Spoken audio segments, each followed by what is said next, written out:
frightful. Oh, the weather outside, it's getting frightful. It's mid-December, and when Romophobia kicks in, it's going to be delightful. Another postseason where the Dallas Cowboys are going to have no place to go because Romo blows, Romo blows, Romo blows. The holiday season is in full swing. We had a fantastic Thanksgiving with the Eagles routing the Cowboys in Big D, but now the much-anticipated rematch in Philadelphia. Mike Owens is here. I'm Adrian Fedke. You ready? I'm pumped up. Ho, ho, ho! Merry Christmas, Philadelphia! The Dallas Cowboys are coming to town, and the calendar reads December. That means that Mr. Romo will be messing up. Because when Romo was a kid, he didn't know how to spell December. He always had a problem. He thought that December was spelled D-E-E-C until his mother got him to spell it right. But today, this day, Romo still has problems spelling the December correctly. Oh, Adrian, did you get my Christmas gifts over there? Yes, I did. Yes, I did. You know, the Bitterbirds were in the Christmas spirit, and not only are we, spreading the wealth throughout Philadelphia, we also, well, we got some stuff for the Cowboys. So, Des Bryant, we even got something for you. So, well, I have here a bottle of wine. Yeah. You love wine, don't you, Des? You love it. You love it. I know you do. I know you do. Mike, what kind of cheese do you think Des likes with his wine? He likes some Swiss cheese with his wine.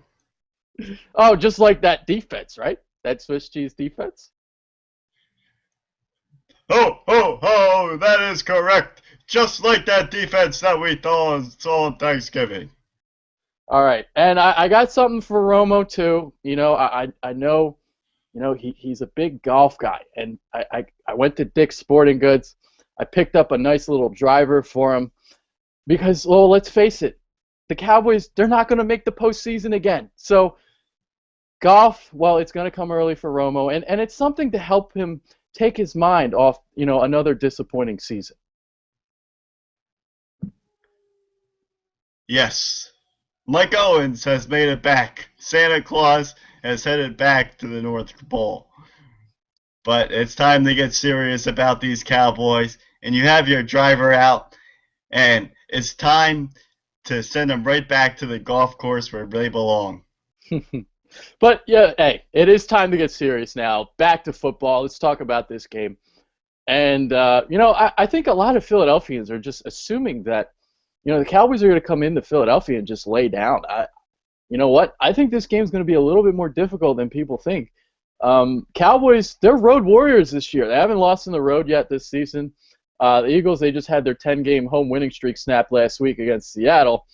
And I think we're going to get a different Romo. Even though it is December and it is Romophobia time, it's going to be, he's going to play a little bit better than he did on Thanksgiving. That back's not as cranky, and I think he'll have a little bit more zip on those footballs. Yes. Well, Romo was actually apparently playing with a fractured rib on Thanksgiving against the Eagles. And that would explain why he kept going down when the Eagles would bring pressure. He would just take the sack. But this game is going to be a lot different because that rib is healed and he's going to be ready to go. And he could be that elusive Tony Romo that we know. So the Eagles are going to have to be careful in this one. The Eagles know that they're getting a different Tony Romo in this game. So the Eagles, what they did great in that first game on Thanksgiving was getting a ton of pressure on Romo. They're going to have to continue that in this game.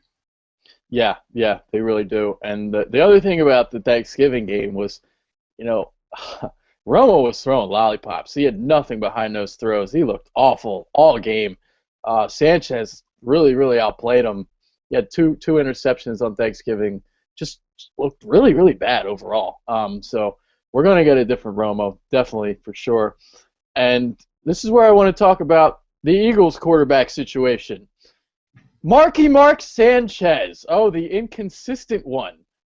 It didn't have his best game against Seattle, and after rewatching the game, I'll tell you what, he played scared. He was settling for the short routes. He was afraid to go downfield. There were some instances where guys were breaking free, and he just didn't see him. He just flat out missed him. Riley Cooper, that interception in particular, you had Matthews going down the left sideline wide open. Didn't see him.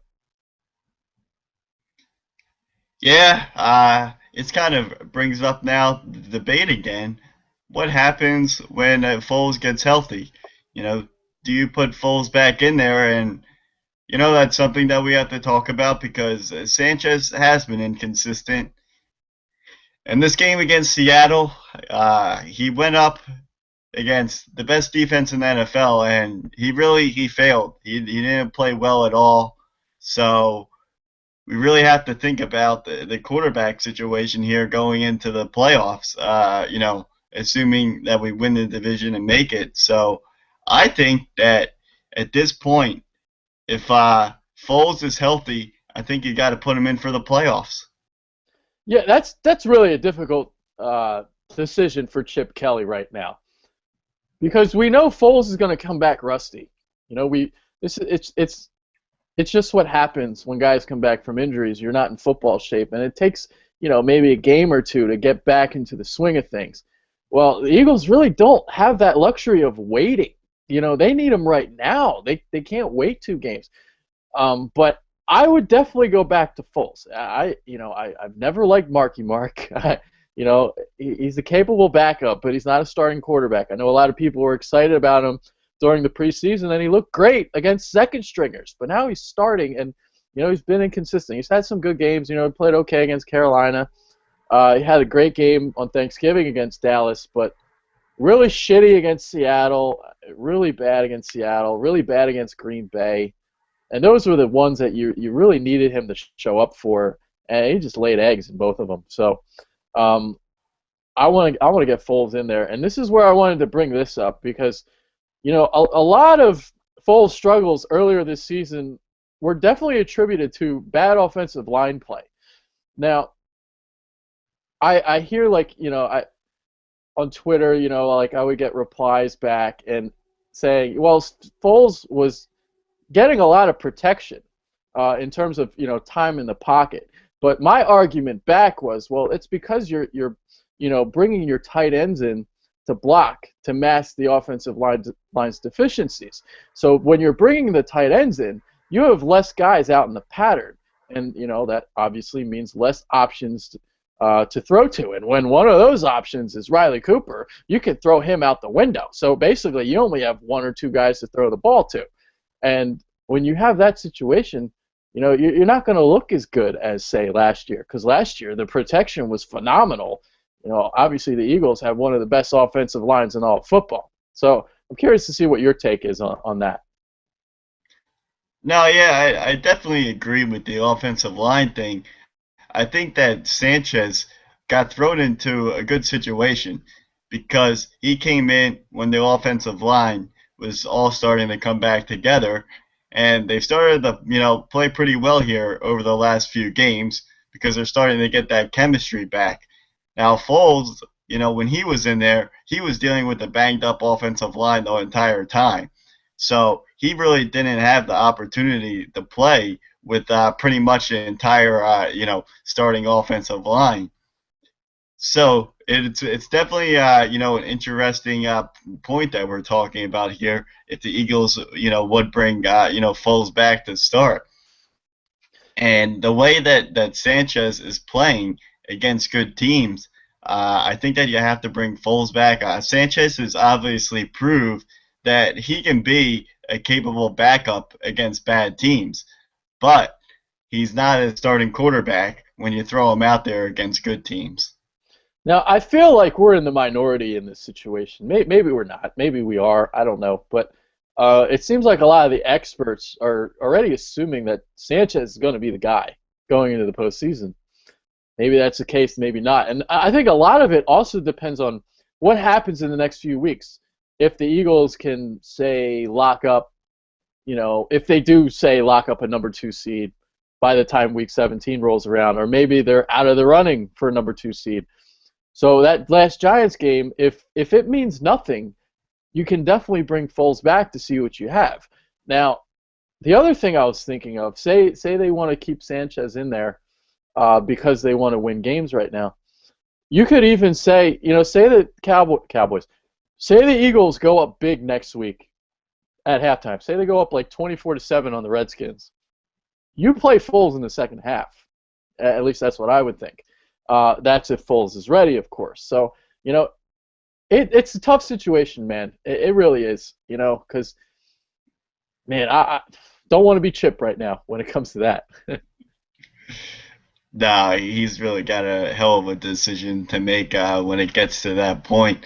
And, we'll see what he does. I mean, you're right. I think we are kind of in the minority. I think a lot of people think that Sanchez is going to continue to be the guy here the rest of this season. But the way he played against Seattle, it wasn't good and it wasn't encouraging. And I felt like the Seattle game was a big test for him. And if he would have went into that game, even if he played well, they probably still would have lost. But if he would have played well against Seattle, then I would have said that, yeah, maybe we'll give Sanchez a shot for the rest of the year. But he really went into that Seattle game and he laid an egg. Yeah, he really did. And maybe we're a little bit biased because we just don't like Marky Mark. We just don't. This is what you get when you talk about Mark Sanchez. You're gonna get inconsistency. You're gonna get mistakes. This is what happens with him. This is the story of his career. Like I know people talk. Well, he's had a good postseason. Sometimes he's led the Jets to 2 straight AFC Championship games. Well, they had a pretty good fucking defense. Okay, so that really all that needs to be said about that. So yeah, I mean, and the other thing I wanted to bring up too, because I feel like a lot of people, we've talked about this before, they've given up on Foles. They want to see them make a move in the offseason to go get somebody. The thing for me is, I want to see how he does next year with a healthy offensive line, no injuries, and let him play, man. Let him show him whatever. Let him show Philadelphia what he's got. Yeah, I totally agree with you. I mean, there's really no harm at all in having Foles be the starter next year. He'll be on the last year of his rookie contract next year. So the big thing this year was if Foles came out and lit it up again, then the Eagles were probably going to have to give him a big contract. But they're at the point with him getting injured and he was playing pretty inconsistent before the injury that they're not going to have to give him a contract, after the season. They can wait on that. So they're going to be able to, still pay him under that rookie contract, which is huge. And, we'll see what happens with Sanchez. I mean, I think that he could stay here as a backup, and I think that's actually a good position for him being the backup. So, yeah, I would say that at this point, you got to, put Foles in there next year. We can, get into some of the crazy talk that's going around right now about, Mariota and RG3. Yeah, I'm glad you bring that up because we're going to get into the preview of this game shortly a little bit more, go a little bit more in depth on it. But I feel like right now we should talk about, Chip's getting everyone all riled up today. He was getting everybody all riled up today. His Mariota talk. He was sucking on his dick. He's in love with the guy, and obviously he would be a fantastic fit for this offense. But do you really want to mortgage the future for Mariota? Do you really want to do that? Especially after what we've seen right now with the Redskins. I mean, the Redskins are a mess. They're in an awful situation right now. So, do you really want to give up what? And not only like the Redskins, they moved up from what? They were like the 7th or 8th pick in that draft, and they moved up to number 2. Actually, they might have been the 6th pick in that draft. Eagles are going to be in like the mid-20s. So they're going to have to give up like 3 first-round picks and like maybe another second. I don't know, but it's going to have to be a lot to get Mariota. And if you're going to do that, that means you're never going to be able to improve your secondary. Okay, so all right, you can have a great quarterback, but other teams are going to keep scoring on you. So is that really what you want? I don't think so. I don't see how this is going to happen. I just don't see it. Maybe Mariota uh, suffers an injury and maybe he slides down the draft. Maybe that's the only way we can get him because it's not going to happen, Philadelphia. And this other crazy talk about RG3, we had a discussion at work, and the question was posed: would you give up a first round pick for RG3? I was the only one that said no. I don't know how everyone else feels about this, but I think it's absolutely preposterous. Now, Mike wasn't in. To be fair to Mike, he wasn't in work for this, and I'm glad he wasn't because he probably would have thrown something at somebody. But it's preposterous. Okay, yeah, you want a running quarterback for this offense, but he's got two ACL tears. Okay, he's not the same guy that he was a couple years ago. He's not the same, and he's not progressing as a pocket passer. RG3 sucks. I think he sucks. I don't think he's that good. Okay, so I don't want anything to do with this guy. I don't want to touch him with a 10-foot pole. I want nothing to do with him. So get him out of the picture too. If there is a guy that I would love, it would be a guy like, I don't know, maybe the Niners are a bunch of idiots. Maybe they'll give up Kaepernick. That's the only guy I would want. But I wouldn't give up a first-round pick for him either. So maybe I would. I don't know. But, yeah, so all this preposterous quarterback talk, I'm going to swing it to Mike now and get his thoughts because I'm done talking. Well, I think that you just said it perfectly. I really don't even know if I have anything to add. You said everything that I would say.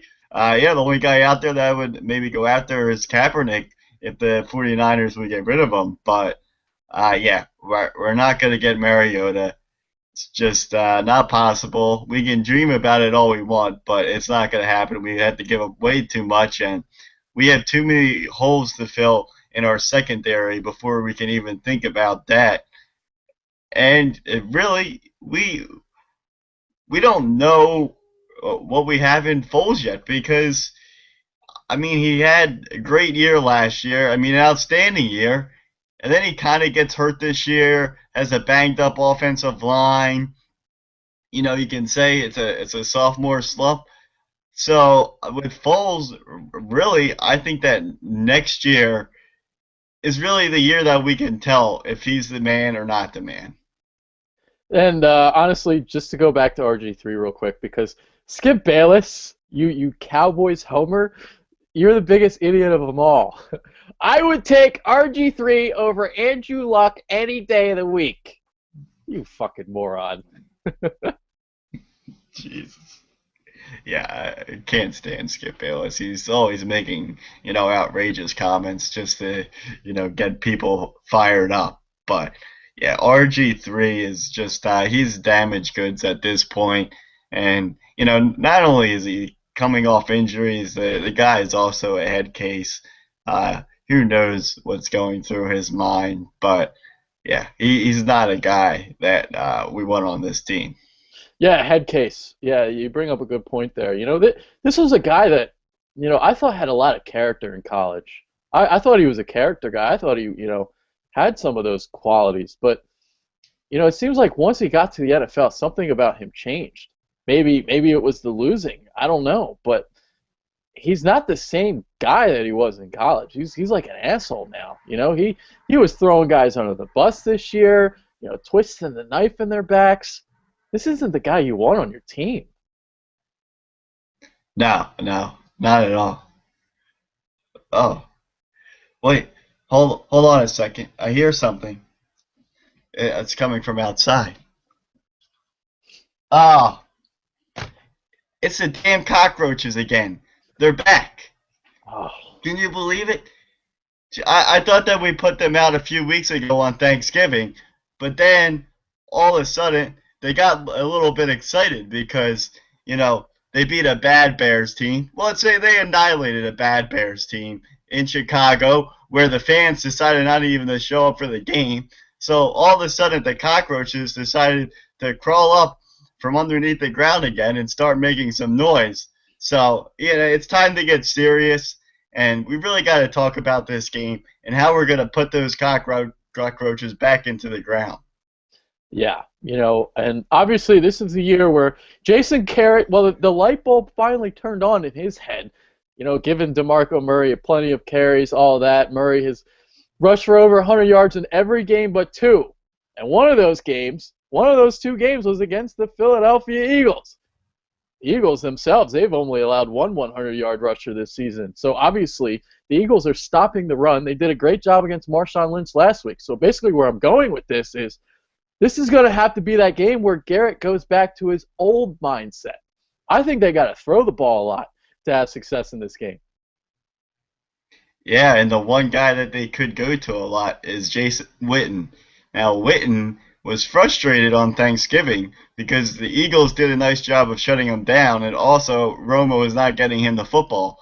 But I think that he could be a guy that could hurt us.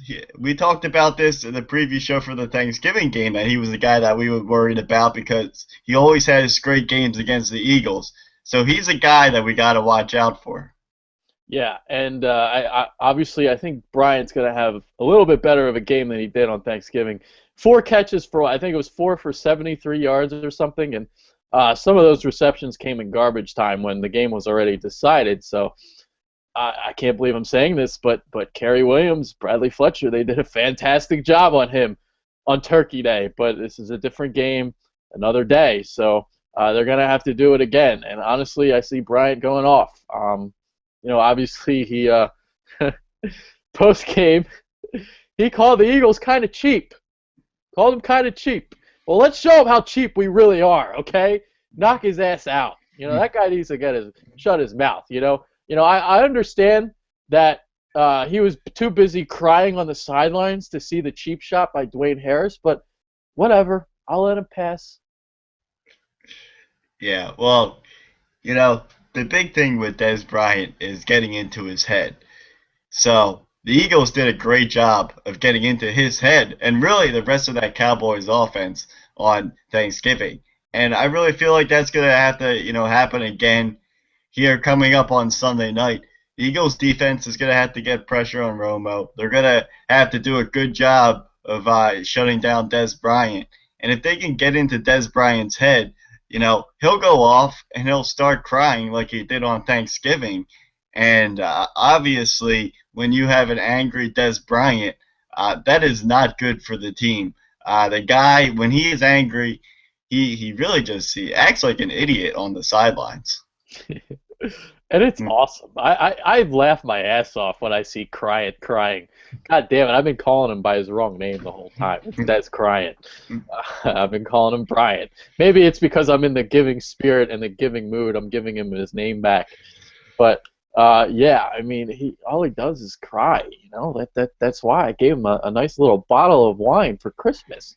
But oh man, but yeah, getting pressure to Romo. Switching the subject now. Getting pressure on Romo is going to be key. And you know what? I don't think the Eagles defense got enough respect for their showing on Thanksgiving, because all I heard from Skip Bayless, all I heard from Cowboys fans were that the offensive line played like shit. Well, maybe the Eagles defense was pretty damn good. Yeah, well, I got to say that I was pretty impressed with the Eagles' defensive line in that Cowboys game on Thanksgiving. That was like almost the Eagles like coming out party on the defensive line, and ever since then, they've really picked it up. Like you're talking about like guys like Fletcher Cox and Benny Logan are starting to get some national attention here because they're really playing some outstanding football right now, and especially Fletcher Cox. He's been huge along that defensive line, especially stopping the run. And he's going to have another, good game because this game, it's going to be won in the trenches. The Eagles got whooped by the Seahawks in the trenches, and they're going to have to pick it up this game. And we're going to have to go back to, Thanksgiving and play like we did then because we won that game in the trenches. And it was kind of surprising to see on Thanksgiving how much success the Eagles' defensive line had against that Cowboys' offensive line. Yeah, Yeah, and what can I say? I love Cox. Yummy, yummy, yumskis. No homo. All right, so going back to Cox, we talked about this pre-show. He's had like two coming out parties this year. This is his third year, and in the third year, this is where you want to see your, draft pick, your first round pick, take that next leap forward. That he has, and not only is he taking the leap forward, I mean, he's like on the moon right now. He's just like soaring. Um, yeah, that Dallas game was really his like second coming out party, so to speak. The first half of the year, he was taking that next step, but now he's playing at an all-pro level. He's been so unbelievable the last couple weeks. What can I say? I love Cox. Fletcher Cox. Of course, yeah, Fletcher Cox. That's who I'm talking about. COX, by the way. Don't don't get you guys all twisted up here. All right, don't get it all twisted. I love Cox, but not that variety. But you're talking about guys like Fletcher Cox. You have guys like Vinny Curry, Brandon Graham.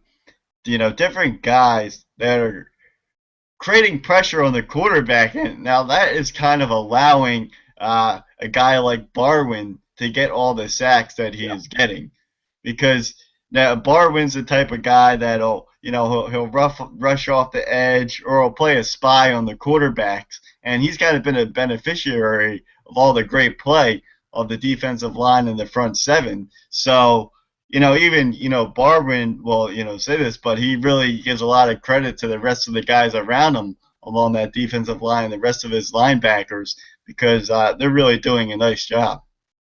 Now, I also want to talk about the Seattle game again because the defense played pretty well. It was the offense that tanked in that game.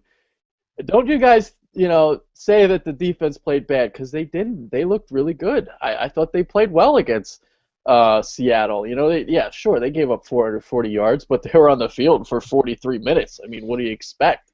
So, um, Kendricks was outstanding. Cox was outstanding. I thought they did what they could against Wilson. I know a lot of people complained on Twitter, saying, well, why couldn't they tackle Wilson? Well, this is what he does. He does this to everybody, all right? If you need to gang tackle him to bring him down. If he's one-on-one with somebody, he's going to escape it. He's like Vic in that sense. But, the difference between Russell and Vic, Wilson keeps his eyes downfield. So, he's outstanding in that aspect.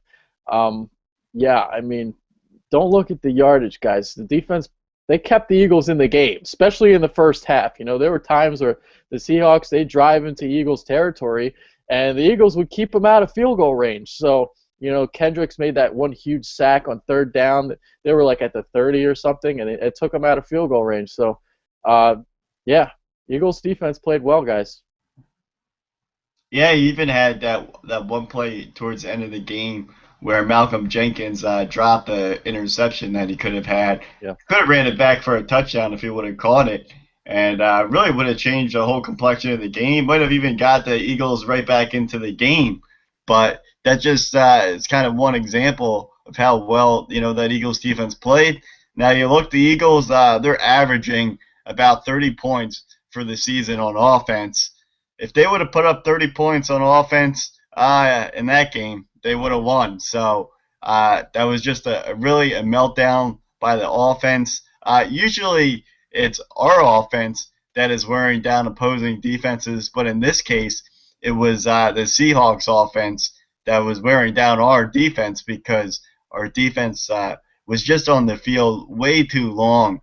And, this is, kind of the problem where, Chip Kelly says time of possession doesn't matter, but I kind of feel like when it gets to be too excessive, I think it does matter. Yeah, you could tell the defense was getting winded, and he cares about plays run. Well, it was 85 to 55 in plays run. It was a dismantling. It really was. They got their asses kicked. You run almost 90 plays in a football game, so yeah, that was just too much. And this is, I guess we could talk about this really quick. Sometimes I think Chip needs to learn when to slow it down, because You can't just always go fast. That Seattle game is a perfect illustration of it because when your offense isn't picking up first downs, the Eagles last week they had 13 possessions, 4 3-and-outs, and 8 non-scoring drives that lasted 4 plays or fewer.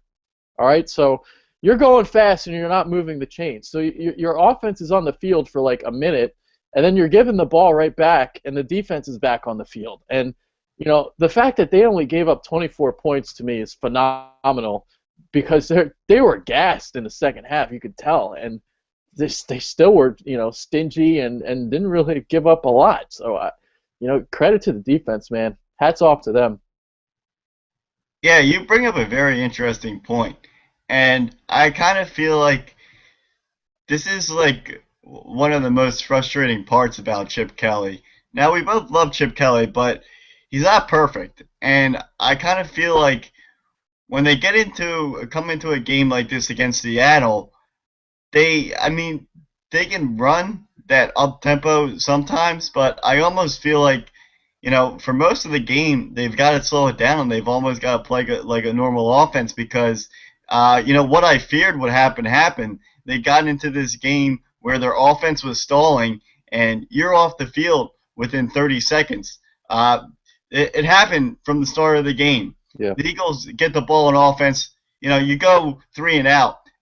Your offense is only on the field for 30 seconds, and that's after Seattle had a lengthy drive to start the game. So you're putting your defense right back out on the field.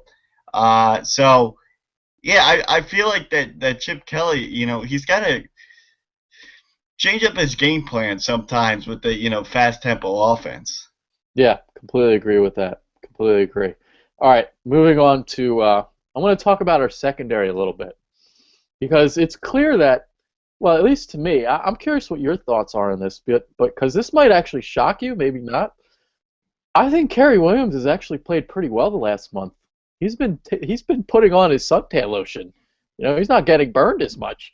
I think he's been playing pretty well, and this is a Sunday night primetime game, and we know that Kerry shows up in primetime.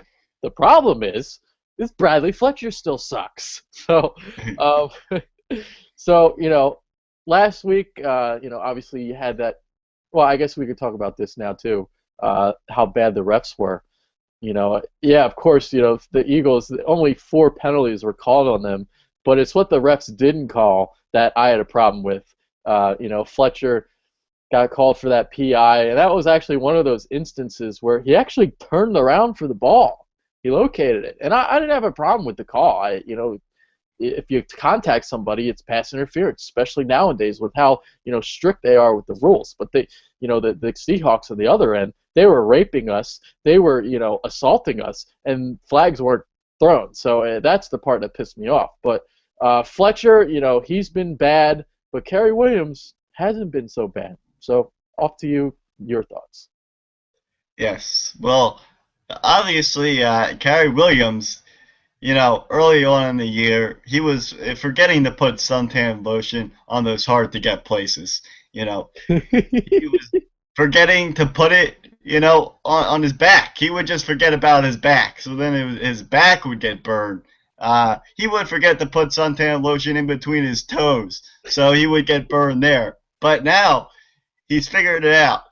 He went to the training staff and they showed him how to properly apply the suntan lotion. So now he is getting suntan lotion on his whole entire body and he's not getting burned. But we still have to worry about Fletcher because he is forgetting to put suntan lotion on those hard to get places. But you were talking about that pass interference call.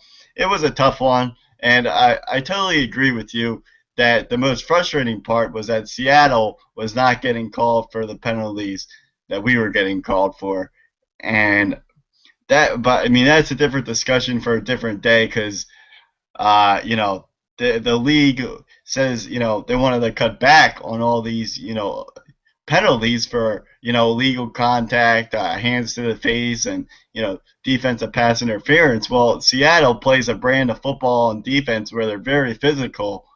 Well, they I didn't see him calling too much against the Seahawks, and I mean they were assaulting us. I mean the one play Zach Ertz literally got assaulted on the field. The refs almost weren't going to throw a flag until the Eagles complained about it. They were getting away with murder.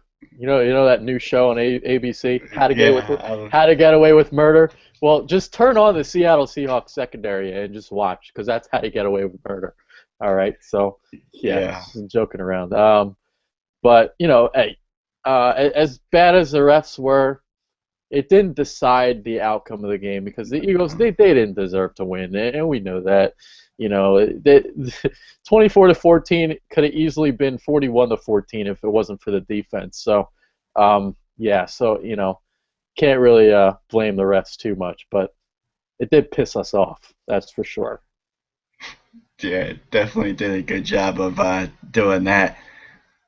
But just gotta bounce back this week against Dallas. Yeah, Uh, I guess we can.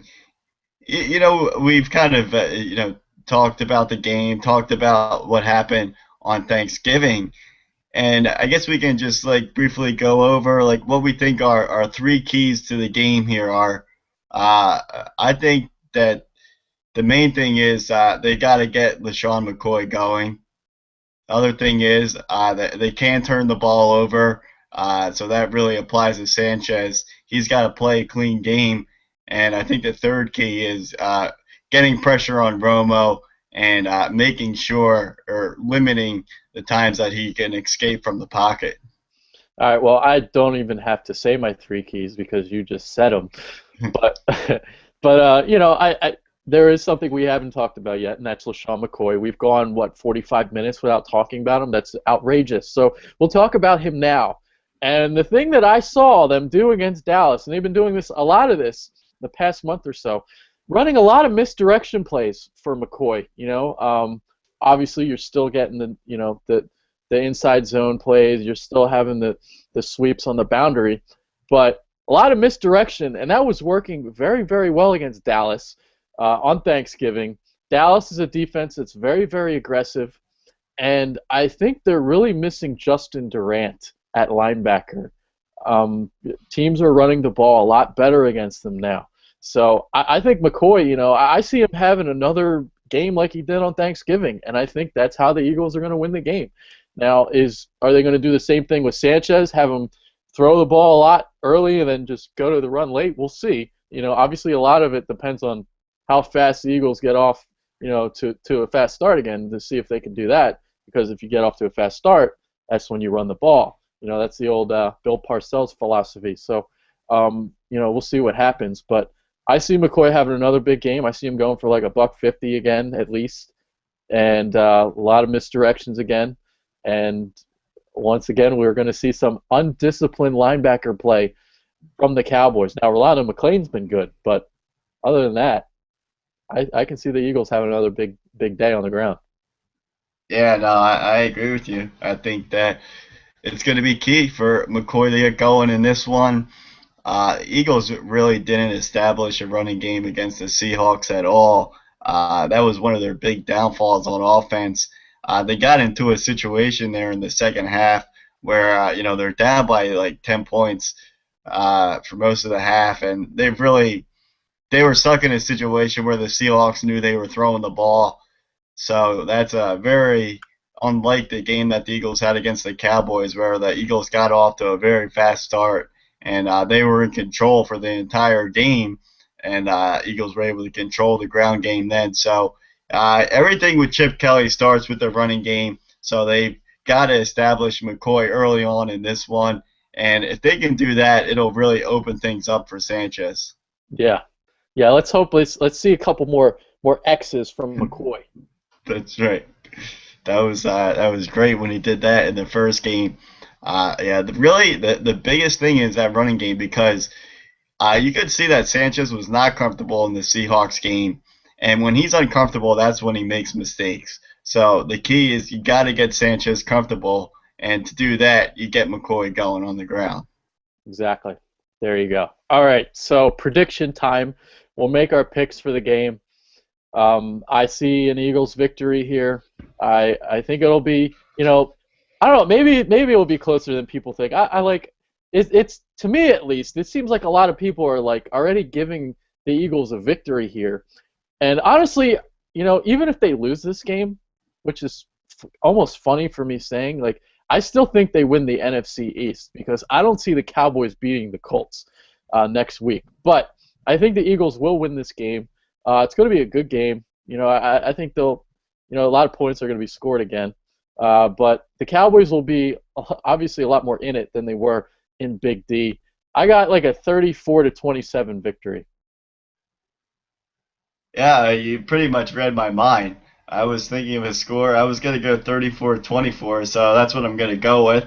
Uh, yeah, like you said, I think that this game is going to be a lot tighter than, people might expect going into this game because of what we did to them on Thanksgiving. But this is a different Dallas team.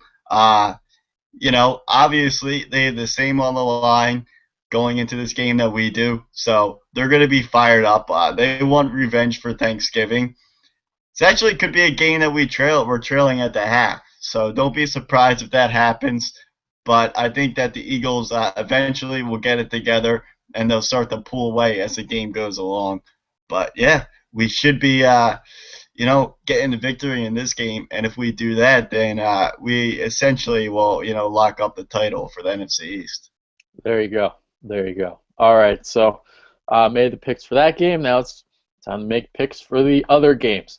Big game tonight for the Eagles, at least for playoff implications in terms of still having hopes for a playoff bye. Now you can pretty much kiss the number one seed out the window. The Packers are not going to lose two more games, so they pretty much to me locked up the number one seed.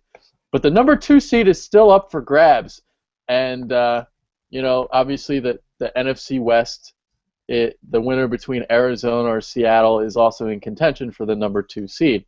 So we'll start with those two games to talk about. Game tonight, Arizona at St. Louis. Arizona bounced back last week, picked up a win against Kansas City, 17-14, hung on, in the fourth quarter there.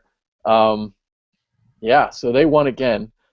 St. Louis, though, is playing really good football right now. I believe they've gotten their record back to 6-7. Back-to-back shutouts for the Rams. First time they've done that since the mid-1940s. 52-0 win against Oakland 2 weeks ago. Shut out the Redskins last week, 24-0. I think they're gonna, bottle up Arizona again, and I see like a 17-10 win for the Rams. So Cardinals little downfall is going to continue a little bit, and I see the Rams winning. Yeah, I see the Rams winning as well. But this game is kind of interesting because who do we want to win this game? Yeah. I'm kind of worried that if Seattle wins out right now and we win out, Seattle's getting the home field advantage. We're getting the number two seed over us, and that's trouble. That would mean that Green Bay and Seattle both have home field advantage, and that's not pretty. I would rather go to Arizona and play them there. Yeah. Now I guess we can talk about this right now. This is like an interesting topic. Would you rather be a two seed with Seattle being a three, or would you rather be a three seed with Arizona being the two? That's hard. Yeah, probably the three with Arizona being the two. That's funny that we say that because obviously the Eagles would have to play an extra game. Now we would have to assume that Seattle would not get the six seed; they would get like a five seed in the playoffs. So we would probably either see like Detroit or Dallas in a wild card game. And I agree with you. I'd rather be a three seed, take my chances, play Arizona in a divisional round game. Seattle and Green Bay beat up each other in that other game, and maybe sneak into the NFC Championship game that way. So that's what I'm. Yeah, I agree with you there. Yeah, do Arizona and Seattle still play each other, right? Yes, they play each other Right. next week in Arizona. Right. So our best case scenario would be that the Cardinals lose this game to the Rams, and then we cheer for the Cardinals to beat the Seahawks, and Yeah. then we cheer for the Cardinals to lose to the They're not. 49ers in the last game of the season. Yeah. Yeah. Because Cardinals, they have 3 losses right now, so they would need to get to 5 in order for us to get a home field Correct. advantage. So, yeah. So it's Arizona plays St. Louis this week, Seattle next week, and then at San Francisco to close the year. Seattle, meanwhile, they have San Francisco at home this week. They play at Arizona week 16, talked about that, and then St. Louis at home in week 17. So probably not going to lose week 17. We'll talk about this Seattle San Francisco game right now. Even though it's a 4 o'clock game, we normally start with the 1 o'clocks, but because it's Eagles purposes, we'll talk about this. Um, I'm covering this game on Sunday. I'm actually kind of excited for it. But the problem is, which San Francisco team are we going to get? Are they going to come out hungry after losing to the Raiders? I mean, they're pretty much out of the playoffs right now. I would think because this is Seattle that they're going to be up for this game. Problem is, it's in Seattle. So I don't know. But this might shock you. I'm taking the Niners in this game. I just have a gut feeling. I think the Niners are, going to come in pissed off this loss against Oakland. I think they kind of want to spoil Seattle's chances of, winning the divisional crown. I don't because the Niners, I think they know right now they're probably not going to make the postseason. So and they don't want to see Seattle, their bitter rivals, uh, win the division again. So I don't know. I got a gut feeling here. I think the Niners win this game. I think that you have some stock invested in the San Francisco 49ers this year. Not anymore. I'm done. I had them going to the Super Bowl. Oh man, I mean, I would love for that to happen. I mean, I think I'm just dreaming. yeah, I think so too. I'm I trying to come mean, up with but news. if the Niners come out pissed off, I mean, you make a great point that they're not going to be happy losing to the Raiders. So if they come out pissed off and Kaepernick plays like the guy that we know he can play like, then yeah, I think that this could be a hell of a game. I still think the Seahawks win, but I think it could still be a good matchup. Yeah, yeah. All right. The rest of the games, week 15. Let's see here. Let's see if I can find the shitty games first. Get them out of the way. Oakland at Kansas City. We're both going to take Kansas City. Jacksonville at Baltimore. We're both going to take Baltimore. I would assume so, right? Yeah, yeah, Washington at New York. I'm going to take the Giants. Giants, right? yeah. Giants at home. We shouldn't even do picks because, like, we just read each other's minds. Um, Tampa Bay. Oh, okay. This is a bad one, but it's got NFC South implications. Tampa Bay at Carolina. Derek Anderson's going to start. Cam Newton decided to get into a car accident this week. I actually lucked out because the guy I'm playing in the fantasy football playoffs has Cam Newton as their starting quarterback. So he's now I don't know who he's going to play now. I think he's going with Flacco. So I mean it's still like a favorable matchup because Baltimore plays Jacksonville, but yeah, he was all pissed off because Newton against Tampa Bay, that's a recipe for success. Um, but I see the Panthers winning this game at home. Carolina, for whatever reason, is only a half game back. Yeah, I was almost getting to the point where I was going to make a bold prediction and say that the Panthers were going to win that division until Cam Newton got into that car accident.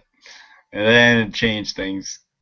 Because let's be honest, I mean, he's going to miss this game, and then there's probably a chance that he could miss the next game. That's a tough injury to come back from. I mean, he's got some, you know, broken bones there or whatever they call it, transverse process in his back. So that's going to be tough. But you know, it's, now that we're talking about the Buccaneers, by the way, I'm taking the Panthers for the game, but the Buccaneers are actually an interesting team right now because they're a team that could like mess up like seedings and playoff hopes for a lot of teams right now. Because you look at who they have left on their schedule. They've got Carolina, Green Bay, and New Orleans. So the Buccaneers, even though they're not making the playoffs, they're affecting the playoffs dramatically. Yeah. Now they're not going to beat Green Bay. No, It's no, not going to happen. But they no, do but play. But they do play New Orleans at home in Week 17, and that the way the Saints have been this year, so inconsistent. Who the hell knows? So yeah, you're right on there. Can you imagine if the Bucks kick the Saints out of the playoffs? That'd be great. yeah, no, it really would be. Even this game against the Panthers, they could beat the Panthers. So, uh, especially with Cam Newton not playing. So, yeah, they're a team. They really hold the key here to, messing up some teams' playoff hopes. So, yeah, it's definitely going to be interesting. Yeah. All right. Actually, we got another shitty game here where we'll go real quick. Minnesota at Detroit. I think we're both going to take the Lions in that one. Yeah. All right. Lions. All right. This could be interesting. Pittsburgh at Atlanta. We don't know which Steelers team is going to show up. Atlanta obviously still very much in the thick of things in the NFC South. Actually, I think they might even be still leading the damn division. So, um, tough game at home there. The Steelers have to keep pace in the AFC North. I'm just not a big Falcons guy this year. I haven't been. I don't think their defense is good enough. Secondary is not good enough. They don't get a pass rush. So I think the Steelers are going to go into Atlanta and win this game. Yeah, geez, you really don't know. This is kind of a tale between two teams who have been pretty inconsistent all year. Really don't know what you're going to get. I actually think that Julio Jones he's going to be questionable to play in this game. He hasn't been practicing, and really the reason why the Falcons have had success here recently is because of Julio Jones.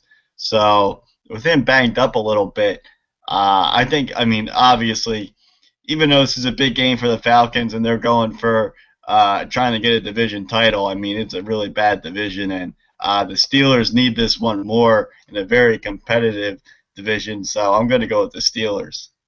All right.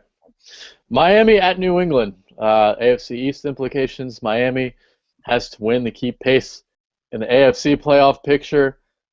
I just don't see the Dolphins winning this game. Not in New England. Not this late in the year. Not the way the Patriots are playing right now. So I got the Pats. Yeah, Patriots.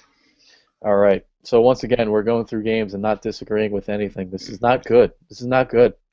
Even though you did have the bold one last week, because I'll give you credit, you took the Raiders over the Niners, and I kind of gave you a look, and you were right.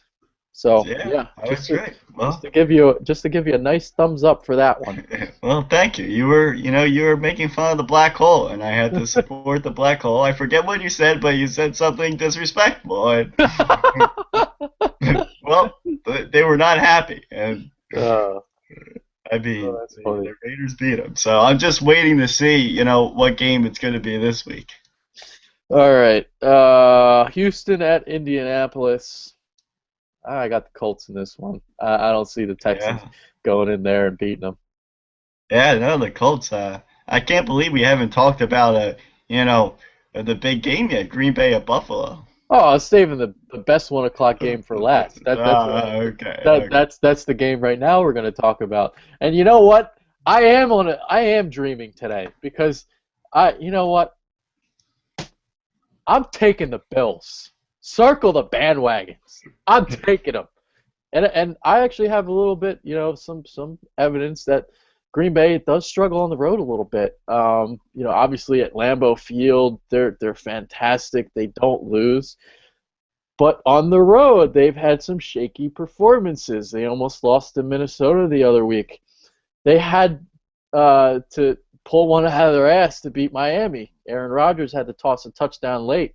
So I see Buffalo winning this game, maybe. Yes. But maybe I'm dreaming a little bit. But yeah, I got the Bills. Unfortunately, the Eagles lost last week, so that pretty much took them out of contention for getting home field advantage throughout the playoffs because Green Bay last 2 weeks they play Tampa Bay at Tampa Bay and then Detroit at home, and they're not going to lose those 2 games. But this week, the Bills, I'm picking it. Upset of the week, I got the Bills. Well, it's very ironic that my upset pick of the week is the Bills over the Packers. Oh boy, we just don't fucking disagree. This is awful. This isn't good for Uh, ratings. well, the problem is if the Bills are going to beat the Packers, and then we'll end up that we'll lose the tiebreaker to the Packers. Yeah, exactly.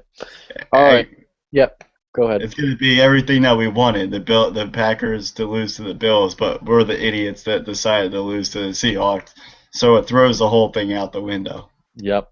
All right. Oh my God, this game is so bad. I wonder who's got this game on Sunday. Jets at Titans. Oh God. Oh boy. The Jets. I'll take the Titans just to be different. The Titans are so bad. They are, but so are the Jets. The Titans just got annihilated by the Giants. The Jets have lost to everybody. At least they, have Rex Ryan to pump them up a little bit. Oh boy. Oh boy. Yeah, that's like the Super Bowl between like really shitty teams. Like if they had like a college football playoff for shitty teams, it would be the Jets and the Titans and the Raiders and the Jaguars. There you go. Oh man. Except I think the Jaguars would be the number one seed for awfulness. Oakland would be number two. Number three would be the Jets. And number four would be the Titans. I think the Jets are that bad. I think they're worse than the Titans. Well, it'll be a battle. So you're gonna go. Who are you going with? I forget who did I take the Jets? Yeah, No, you took the Jets. no, wait. Fuck, I No, forgot. We did something different. We don't even remember who the hell we picked. I think I took the Titans actually.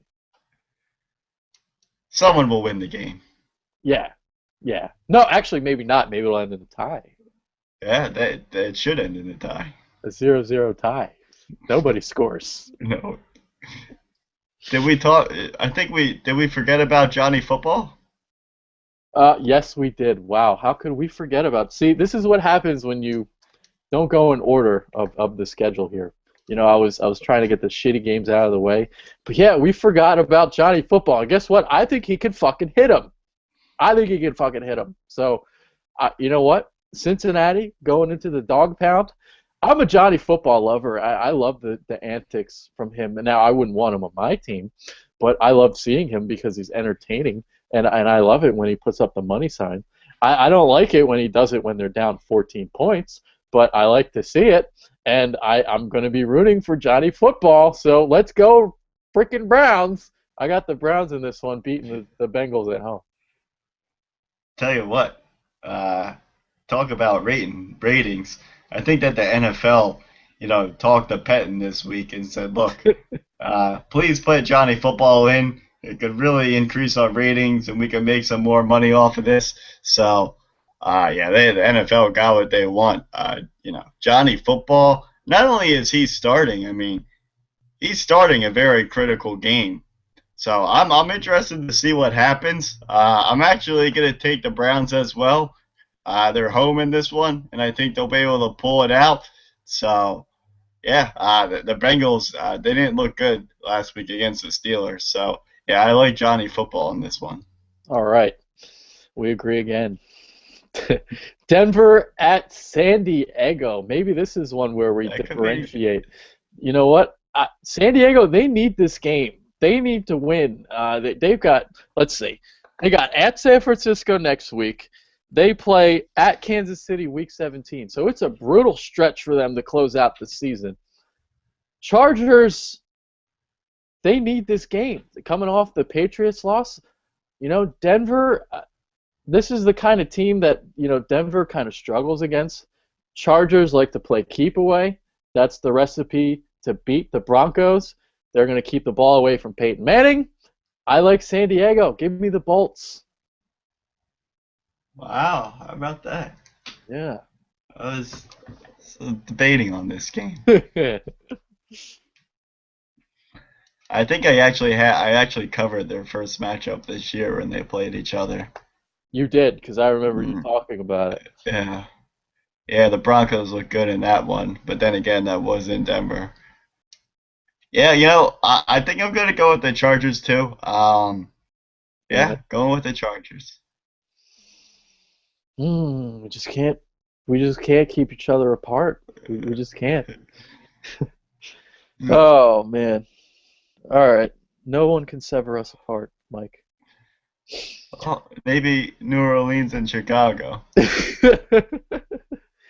Oh God, this game. Monday night game this week. It's a horrible Monday Um, night game. who do we take?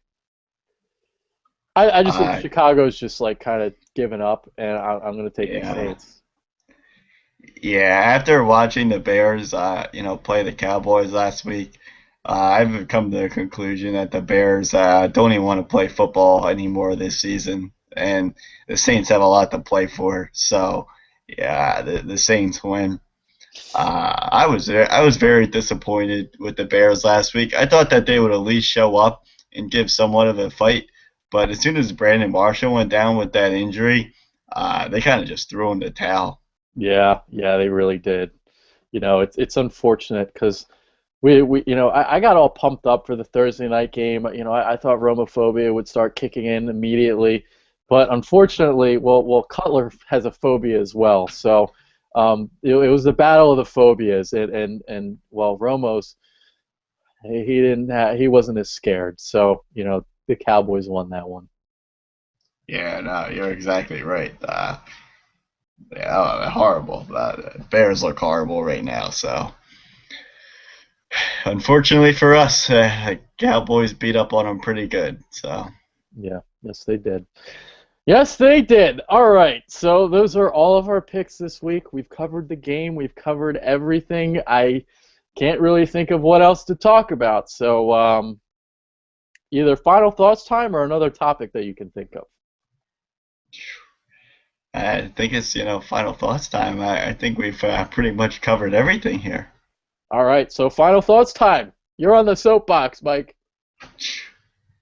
Yeah, the snow has started falling here in Philadelphia, so that means it's a December, and it's a big December game here with the Cowboys coming up. Pretty much the NFC East title is on the line. We dominated the Cowboys last time on Thanksgiving in Big D. It's going to be different this time around. Cowboys are going to come out fired up. But I think that Chip will be able to hold them off. And in the end, Eagles will come away with the victory. And the Eagles fans will be doing some slip and slides in the snow with their shirts off. And they will be making snowmans.